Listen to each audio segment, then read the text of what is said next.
Crypto currency کے بارے میں بہت زیادہ سوالات ہو رہے ہیں اور اسپیشلی فرمائش بھی آ رہی ہے کہ مفتی صاحب سے موقف لے کر دیں کہ کیا بات فرماتے ہیں مفتی صاحب. آج کل جو مسئلے چل رہے ہیں کرپٹو کرنسی کے بارے میں، کوئی حرام کا فتویٰ دے رہا ہے، کوئی جائز کا فتویٰ دے رہا ہے، تو بڑا ذہن میں تذبذب آ جاتا ہے کہ یار اس پر عمل کریں، اس پر عمل کریں. اگر حرام کہنے والوں کے اوپر عمل کر لیتے ہیں تو پرابلم میں آ جائیں گے، ایسا نہ ہو کہ قیامت میں پکڑ ہو جائے. تو وہ پریشان ہو رہے ہیں. تو ذرا خلاصتاً بتائیے کرپٹو کرنسی کے بارے میں کیا حکم لگائیں گے؟ سب سے پہلے تو یہ چیز سمجھ لینا کہ اختلافات کن مسائل میں ہوتے ہیں. ہر وہ مسئلہ جو اجتہادی نوعیت کا ہوتا ہے اس میں رائے آراء الگ الگ ہو جاتی ہیں. ٹھیک ہے. اجتہادی مسئلے کون کون سے ہوتے ہیں؟ سب سے پہلے ایک لفظ میں بہت سی شاخیں آ جائیں گی کہ ہر وہ چیز جس کے بارے میں صریح حکم قرآن میں موجود نہیں، ٹھیک ہے، بلکہ قرآن پاک میں کچھ اصول بیان ہوئے ہیں، ہم اس میں غور کرتے ہیں کیا چیز داخل ہوگی کیا چیز داخل نہیں ہوگی. اطلاقات کو علماء سمجھ رہے ہوتے ہیں. قرآن نے اصول بیان کیا، ٹھیک ہے، نام لے کر کسی چیز کو ذکر نہیں کیا. ٹھیک ہے. آیا وہ چیز اب اس میں داخل ہے حکم میں یا داخل نہیں، یہ سب اجتہادی مسائل ہو جاتے ہیں. تو ہر وہ مسئلہ جس کا تعلق اجتہاد ہوتا ہے، چونکہ اس کے اندر انسان نے غور و فکر کرنا ہے، اس میں آراء ہمیشہ ایک سے زیادہ آتی ہی آتی.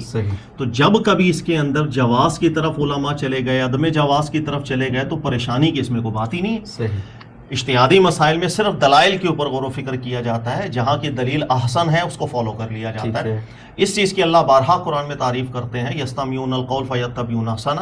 غور سے باتوں کو دیکھا سنا جاتا ہے، لیکن فالو کس کو کریں گے؟ جو سب سے بہترین بات ہو. ہاں، ایسے مواقع کے اوپر اگر کوئی شخص ایسا ہے جس نے دلیلوں میں غور و فکر کیا اور مثلا اس کو جائز نہیں لگ رہا، یعنی اس نے دیکھ لیا کہ یار دلیل یہ وزنی ہے کہ جائز نہیں، لیکن اب وہ اپنے نفس کی خاطر وہ کہتا نہیں یار یہ بھی میں بس ان علماء کو فالو کر رہا ہوں چاہے یا مجھے دلیل کمزوری لگ رہی ہو، یہ چیز قابل گرفت ہوتی ہے. بس اجتہادی مسئلوں کے اندر آپ دلیل کی قوت دیکھ کر کے آپ آرام سے اس پر عمل کر سکتے ہیں، اس میں پریشانی کی کوئی بات نہیں ہوتی. اچھا سر، یہ سوال اور اسپیشلی فرمائش جو آئی ہے نا وہ اس وجہ سے آئی ہے، بھی حال ہی میں 2-4 دن پہلے ہی مفتی تقی عثمانی صاحب نے اس پر فتویٰ دیا ہے کہ نہیں جناب یہ بالکل حرام ہے، اس کی کوئی گنجائش نہیں ہے اسلام میں. تو اس وجہ سے بیچارے پریشان ہو گئے، ان کے بارے میں بتائیے. کوئی مسئلہ نہیں، میں نے آپ سے ذکر کیا اجتہادی مسائل میں 2 نقطہ نظر بنیں گے ہی بنیں گے. انسان جب غور و فکر کرتا ہے آراء میں اختلاف ہوتا ہے، تو جس میں جو اہل ایک نتیجہ نکالتا ہے اپنی طرف سے، انصاف رکھے اور خلوص رکھے، اللہ اس کو ثواب دے گا، وہ چاہے درستگی پر ہو چاہے غلطی پر ہو. تو مفتی تقی عثمانی صاحب ہوں یا کوئی بھی ہو جن کا رجحان جس طرف جا رہا ہے سرآنکھوں پر، ہاں دلائل میں غور و فکر کر لیں، جو اچھا لگے اس کو فالو کر لیں. چلیں، یہ تو آپ نے ذہن بنا دیا ان لوگوں کا کہ جو پریشان ہوتے ہیں اجتہادی مسائل میں، کہ اگر اجتہادی مسائل ہیں تو پریشان ہونے کی ضرورت نہیں، جہاں آپ کو مناسب لگ رہا ہے آپ اس عالم کے قول پر عمل کر سکتے ہیں. اچھا، کچھ ذہن میں جو سوالات بیدار ہوتے ہیں نا عام پڑھے لکھوں کے نوجوانوں کے ذہنوں میں، چاہے وہ بہت زیادہ دینی علم پڑھے ہوئے نہیں ہیں، لیکن جب وہ ان سے منسلک ہوتے ہیں تو ان کے ذہن میں سوالات بیدار ہوتے ہیں. اور وہ سوال کا مطلب اعتراضات کیے بھی ہیں علماء نے، اور وہ یہ ہے کہ جناب یہ جو کرپٹو کرنسی ہے اس میں فزیکلی کوئی چیز آپ کے پاس نہیں ہے کہ آپ ہارڈ کاپی دکھا سکیں جناب یہ رہا پیسہ، یہ رہی چیز، ایسا کچھ نہیں ہے. بس ایک ڈیجٹ چل رہے ہوتے ہیں، یعنی ڈیجیٹل کرنسی وہ کہتے ہیں کہ یہ ہے، نمبرنگ پر چل رہا ہوتا ہے معاملہ، فزیکلی کوئی معاملہ ہے نہیں. یہ بہت بڑی دلیل دیتے ہیں وہ، جس کی وجہ سے وہ اس کو حرام قرار دیتے ہیں. تو اس کے بارے میں کیا دیکھیں؟ دونوں آراء علماء کی ہے، یہ بالکل آپ صحیح کہہ رہے ہیں کہ بھائی کوئی حصی طور پر ہمارے سامنے موجود تو چیز ہے نہیں ہے، ایک ڈیجٹس چل رہے ہیں، آپ اس کو کیا شرعی حکم لگائیں کیا نہ لگائیں. دیکھیے گا بات یہ نہیں ہے، بات یہ ہے کہ اللہ تعالیٰ نے قرآن پاک میں جو چیز ذکر کی ہم اس پہ تھوڑا غور کریں، پھر دیکھتے ہیں آگے. اللہ تعالیٰ نے قرآن پاک میں کیا ذکر کیا ہے دیکھیے گا. اللہ نے فرمایا احل اللہ البیع، میں نے حلال کیا ہے بیع کو، لین دین کے معاملات میں نے جائز کیے ہیں. وحرم الربا، میں نے حرام کیا ہے الربا، سودی معاملات کو حرام میں نے کر دیا.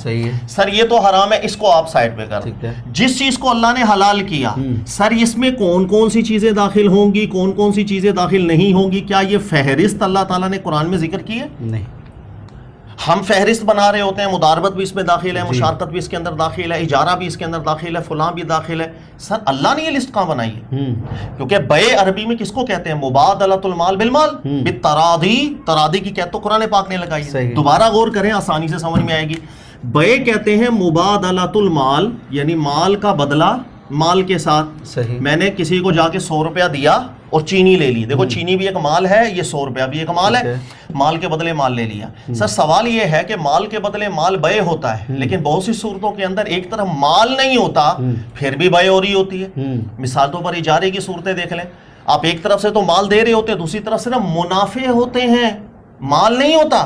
آپ نے گھر کرائے کا لیا, میں گھر کرائے کے گھر میں موجود ہوں اور میں آپ کو پیسے دے جا رہا ہوں. سر میں آپ کو پیسے دے رہا ہوں, آپ سے بدلے کے اندر کیا مال لے رہا ہوں؟ نہیں سر, میں تو نفع لے رہا ہوں صرف. تو بہت سی صورتوں کے اندر صرف مال کو نہیں, نفع کو بھی ہمارے دین نے مال کے قائم مقام کر دیا.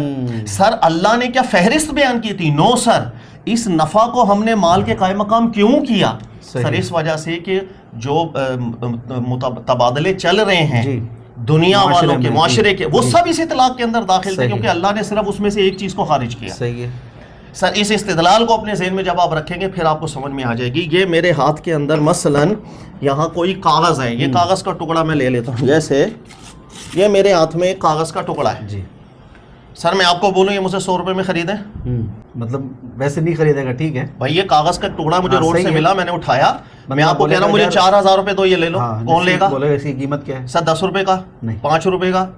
سر اس کو آپ لے ہی نہیں رہے, لیکن یہی کاغذ کے ٹکڑے کے اوپر 5000 وہ ڈیزائن چھپا ہوا ہے, 5000 کا نوٹ بن گیا, حکومت کی طرف سے میرے ہاتھ میں آیا. اب یہ 5000 کی ویلیو رکھ رہا ہے, جس کی 1 ٹکا قیمت نہیں, وہ 5000 کی ویلیو کیسے رکھ رہا ہے؟ بتا سکتے ہیں آپ؟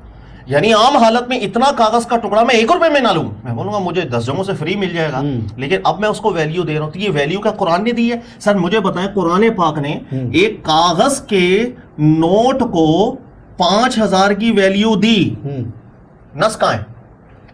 نس نہیں ہے. سر قرآن پاک نے ایک حکم کو مطلق چھوڑا تھا, جتنی بھی صورتیں عوام کے اندر ایسی ہوں گی معاملات کی جس کو لوگ اب سمن یا مال کی حیثیت دے رہے ہوں گے, وہ سب اس مطلق میں داخل ہو رہے ہیں. آج دنیا نے کاغذ کو ویلیو دے دی, سمن کی ویلیو دے دی ہے, بال اتفاق طور پر دے دی ہے.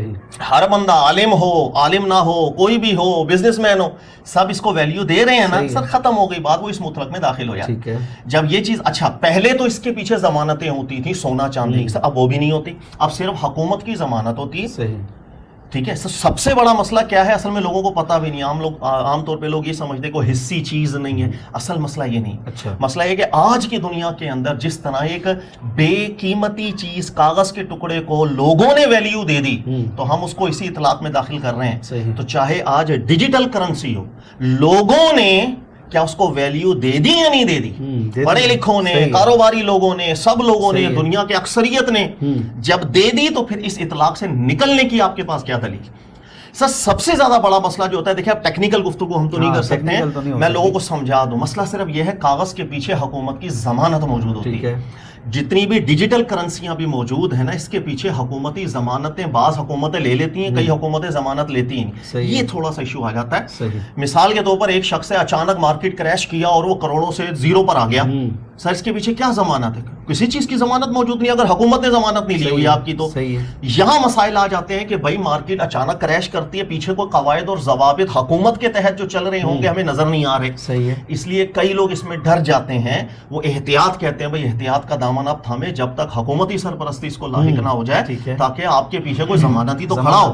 اگر ضمانتی کوئی نہیں ہے پھر آپ کرو گے کیا؟ تو مسئلہ یہ ہے, یہ اتنا ایسا مسئلہ نہیں ہے کہ جس کے اندر ہم لوگوں کو پریشان کر دیں, یار آپ حرام کما رہے ہو یا اس میں آپ نے تجارت کر لی تو حرام کی تجارت. ایسا نہیں کہنا چاہیے. اختلافی مسئلہ ہے, اجتہادی مسئلہ ہے, اور دونوں طرف دلائل بڑے موجود ہیں. اس کے اندر ہمارے استاد محترم کا جو مقالہ ہے وہ بھی آپ پڑھ سکتے ہیں. دونوں طرف کے دلائل انہوں نے ذکر کیے ہیں, اور اچھی طرح سمجھایا کہ مسئلہ اجتہادی جو ہوتا ہے اس میں عوام کو پریشان نہیں کرنا چاہیے. ہاں, عوام کو اس کے اندر جس چیز کی احتیاط ضروری ہے وہ یہ ہے کہ کوئی بھی کام کریں اس کے اندر دھوکہ دہی کا خیال کریے گا, کسی کو چیٹنگ نہ کر رہے ہوں, اور آپ کسی سے غدر نہ کر رہے ہوں, سودی معاملات کے اندر آپ گرفتار نہ. بس ان چیزوں کا آپ نے خیال کرنا ہے. باقی یہ چیزیں اجتہادی علماء کی ہیں, ٹینشن نہ لیں. صحیح, ٹھیک ہے سر. اچھا, یہ جو معاملات ہیں اس طرح مطلب بہت ساری جو نا کرنسیاں آتی رہتی ہیں, کاروبار آتے رہتے ہیں, ڈیجیٹل کرنسی کے نام سے ہوتا ہے. پہلے بھی ایک آیا تھا, پھر یہ کرپٹو کرنسی, اسی طریقے سے بہت ساری جو ہے نا آتی رہتی ہیں. اب بیچارے نوجوان اسی لیے پریشان ہوتے ہیں کہ دونوں طرف سے آوازیں آ رہی ہوتی ہیں. بعض کہتے ہیں بھائی حرام, بعض کہتے ہیں بھائی جائز. اب بندہ ڈر جاتا ہے, یار کیا کہہ رہے ہیں, مال کا مسئلہ ہے. ایک طرف ڈر بھی جاتے ہیں کہ بچوں کے پیٹ میں کوئی حرام لقمہ نہ چلے جائے. تو اس میں یہی اصول رہے گا کہ جناب جہاں تک عوام اس کو ویلیو دے رہی ہے تو ٹھیک ہے, آپ اس کو ویلیو دے سکتے ہیں, اس کو کاروبار میں شامل کر سکتے ہیں تاکہ ان کا ذہن کلیئر ہو جائے. عوام نہیں سر, دنیا نے قبول کر لیا. دیکھیں اب دنیا کی اکثریت تو قبول کرتی جا رہی ہے نا. جو آپ تو بہت سے ممالک کے اندر تو قانونی جواز بھی پاکستان میں شاید ابھی تک قانونی جواز نہیں ہے، لیکن دنیا میں امریکہ میں دیکھیں، جاپان میں دیکھیں، لیکن دنیا کے ابھی بہت سے ملک ایسے ہیں جنہوں نے قانونی جواز نہیں بھی دیا، آئی تھنک چین نے بھی نہیں دیا ہوا. تو کہنے کا مقصد کچھ مسائل ابھی ضرور ہیں، لیکن اس کے باوجود بھی علماء کی آراء دونوں طرف ہیں. مسئلہ اجتہادی ہے، قرآن پاک نے نام لے کے کسی چیز کو ڈسکس نہیں کیا. ایک اصول ہے اللہ کا قرآن میں، اس کے تحت آپ آ رہے ہیں یا نہیں آ رہے، یہ اس ٹائپ کا مسئلہ ہے. ایسے جو مسئلے ہوتے ہیں اس کے اندر مفتی کا بھی فرض ہوتا ہے کہ جب وہ لوگوں کے درمیان بیان کر رہا ہونا کہ بھئی میری رائے میں یہ مسئلہ حرام ہے، تو اس پر بھی فرض ہے وہ اچھی طرح سمجھائے مسئلہ اجتہادی ہے. ایسا نہ ہو کیونکہ حرام لفظ سنتے ساتھ لوگوں کی زمین نکل جاتی ہے. ابھی بھی بہت بڑی تعداد ایسی ہے اللہ کا خوف رکھنے والے لوگ موجود ہیں. تو ہمیشہ ایک مقدمہ اچھا ہونا چاہیے. ہمارے استاد نے جب مقالہ لکھا ہے اس کے اوپر، آغاز ہی آپ دیکھیے گا پہلا پیراگراف یہی بنایا ہے، مسئلہ اجتہادی. اس میں دونوں آراء علماء کی موجود ہیں، ادھر بھی قابل ہیں ادھر بھی بڑے قابل ہیں. پھر اختلاف کیوں ہو رہا ہے، سب سے پہلے وجہ ذکر کی کہ قرآن کے اطلاق میں کون آ رہا ہے کون نہیں آ رہا ہے، یہ فہم کا تھوڑا اختلاف تھا. پھر انہوں نے دونوں کی ریزننگ کی ہے. مقدمہ اچھا ہوتا ہے لوگ پریشان نہیں ہوتے. مقدمہ ایسا ہوگا کہ میرے سامنے ایک اجتہادی مسئلہ آیا اور میں نے میرے اجتہاد کے اندر وہ چیز حرام جاری تھی اور میں بولا بالکل حرام، 100% حرام، قرآن کے خلاف، تو سامنے والا بالکل ڈر جائے گا. تو لوگوں کو ڈرانا نہیں چاہیے. دین بڑا نرم ہے اور تبلیغ بڑی اچھی ہونی چاہیے. یہ بات بڑی اچھے سمجھا دی آپ نے کہ اجتہادی مسئلہ ہے. اگر یہ دیکھ لیا جائے کہ اجتہادی نوعیت کا مسئلہ ہے تو اس میں اتنی زیادہ پاورفل ہو کر یہ نہیں کہنا چاہیے کہ حرام ہے، دوسری سائڈ بھی سمجھا دینی چاہیے. اور یہ بات تو بڑے معاملات کے اندر سمجھ میں آتی ہے، جیسے آج کل انشورنس کا معاملہ ہے، کار لی جاتی ہے بینک سے، فائننس کروائی جاتی ہے، اسی طریقے سے گھر فائننس کروایا جاتا ہے، اور بھی بہت سارے معاملات ہوتے ہیں. تو اگر کچھ حرام کہتے ہیں کچھ جائز قرار دیتے ہیں تو حرام کہنے والے کو اتنی زور زبردستی نہیں کرنی چاہیے کہ سامنے والا بولے بھائی میں تو جہنم میں گر گیا ہوں بالکل یہ کام کر کے. تو اس کے بارے میں کیا سمجھائیں گے؟ ہاں، جو بھی اجتہادی مسئلہ ہوتا ہے اس میں راہ ٹھیک یہی ہوتی ہے کہ اگر میرا رجحان جا رہا ہے ممانت کی طرف تو میں لوگوں کو پہلے مقدمہ سمجھا دوں مسئلہ اجتہادی. اور اگین میں دوبارہ ایک لفظ سے ڈیفینیشن کر دیتا ہوں، اجتہادی مسئلہ ہر وہ چیز جو صریح لفظوں قرآن میں نہ دکھا سکیں. آپ بولیں بھائی یہ قرآن پاک کے اندر یہ ریا ہے، سیدھی آیت ہے. سیدھی آیت نہ قرآن نے کسی بات کو ذکر کیا، کسی اصول کو ذکر کیا. اب اصول کے تحت آج کل کا کوئی کام آ رہا ہے داخل ہو یا نہیں آ رہا، اس میں ہم نے غور و فکر کرنا ہوتا ہے. یہ اجتہادی مسائل ہوتے ہیں سارے کے سارے. تو یہ چیز لوگ اگر سمجھ جائیں گے نا تو بڑا آسانی ہوگی. اس میں جب کبھی علماء کے آراء الگ الگ ہوتی ہیں آرام سے تسلی سے غور کریں، کیونکہ کوئی عالم خدا نہیں. اللہ نے ہمیں منع کیا اتخذوا احبارهم ورهبانهم اربابا من دون اللہ. ہم نے عالم کو رب نہیں بنانا کہ عالم کے منہ سے نکلا وہ شریعت. نو سر، شریعت اللہ کی بات. ہم غور کریں گے، دلائل میں غور کریں گے. پڑھے لکھے ہمارے نوجوان ہیں وہ دلیل کو دیکھ کر کے پہچان سکتے ہیں کہاں قوت جا رہی ہے کہاں قوت نہیں جا رہی. میں نے اس لیے عرض کیا کہ آپ عرب کے علماء کو اسٹڈی کریں، وہاں بھی دونوں نقطہ نظر موجود ہیں. جب کرپٹو کرنسی یا جتنی بھی ڈیجیٹل کرنسیز ہیں ان کے جواز کے عدم جواز دونوں کو غور سے پڑھیں، دلائل دیکھ لیں. انسان الحمدللہ فیصلہ کر سکتا ہے انصاف کے ساتھ. دیکھے یار یہ بات زیادہ قوت میں لگ رہی ہے، بات زیادہ مناسب لگ رہی ہے. اور ایک مقدمہ ہی سب سے بہترین یہ ہے کہ جس بات کو صراحتاً قرآن نے ذکر ہی نہیں کیا تو اس کے بعد شدت کہاں سے ہم کر سکتے ہیں. ہم یہ کہہ سکتے ہیں کہ ہاں ہمیں لگ رہا ہے کہ یہ کہیں نہ کہیں ہم قرآن پاک کے اس اصول سے کلیش نہ کر رہے ہیں. ہاں اس کے اندر انسان ایک تقوی کی راہ اختیار کرے. مثال کے طور پر کوئی ایسا شخص ہے کہ اس کو دلائل پر، کیونکہ ہر ایک کا علم برابر نہیں ہوتا نا، وہ دلائل میں غور و فکر کر کے بھی تھوڑا کنفیوز ہے یا نہیں پہچان پا رہا، وہ پھر احتیاط کا دامن تھام لے اور وہ بچے. یعنی انسان احسن کو چن بھی نہیں پا رہا، کشمکش کے اندر ہے، تو جب تک چن نہ پائے احتیاط کرے. ورنہ آپ دلائل میں غور کر کے اگر چن لیتے ہیں کسی ایک مسئلے کو پھر اطمینان رکھیں، انشاءاللہ اللہ کی بارگاہ سے گرفت نہیں ہوتا. اچھا، یہ بھی اچھا آپ نے اصول بیان کیا اور ہر جگہ یہ سننے کو نہیں ملتا کہ اگر آپ کی ایک رائے ہے تو آپ دوسری رائے کا بھی احترام کریں اور ان کو بتا دیں کہ جناب میرے دماغ میں یہ بات اس طریقے سے آ رہی ہے. آپ کسی اور عالم سے پوچھنا چاہیں تو ان سے بھی پوچھیں، ان کے قول پر عمل کرنا چاہیں تو وہ بھی کر سکتے ہیں. جس طریقے سے سر کئی سالوں پہلے معاملہ ہوتا تھا تصویر کا، بس ایک ہی لفظ سنا تھا تصویر حرام ہے، تصویر حرام ہے، تصویر حرام ہے. پھر وہ بہت سارے علماء کرام، مفتیان کرام نے خوب تصویریں کھنچوائی، ویڈیو تک حرام قرار دی گئی، پھر ویڈیو بنتی رہی. اب بیچارہ نوجوان بولتا ہے کہ یار یہ دین بالکل ہی بدل گیا ہے، ویڈیوز بھی بھر کر آ رہی ہیں علماء کی، مفتیان کرام کی تصویریں بھی بڑی بڑی آ رہی ہیں ان کی، اور ایک طرف کہتے ہیں علماء تصویر حرام ہے. تو آپ صحیح فرما رہے ہیں کہ دونوں رائیں سمجھانی چاہیے تاکہ اسلام صحیح طریقے سے سمجھ میں آئے. وہ بیچارہ ایک رائے کو دیکھ کر دوسرے پر بدگمانی نہ کر بیٹھے کہ جناب یہ تو حرام کام ہے تم کہاں سے کر رہے ہو. اور یہی ہوتا تھا، امام صاحب تصویر نہیں کھنچوا سکتے تو بولتے امام صاحب تم نے حرام کام کر لیا لہٰذا تمہارے پیچھے نماز نہیں ہوگی. بڑا بہترین طریقے سے آپ نے سمجھایا، بہت شکریہ. پھر انشاءاللہ کچھ اور بھی مسائل ہیں بینکنگ سے ریلیٹڈ بھی ہیں اور کچھ کاروبار سے ریلیٹڈ بھی ہیں، بہت سارے لوگوں نے کیے ہیں، تو انشاءاللہ پھر اگلے پروگرام میں ان کو کر لیتے ہیں.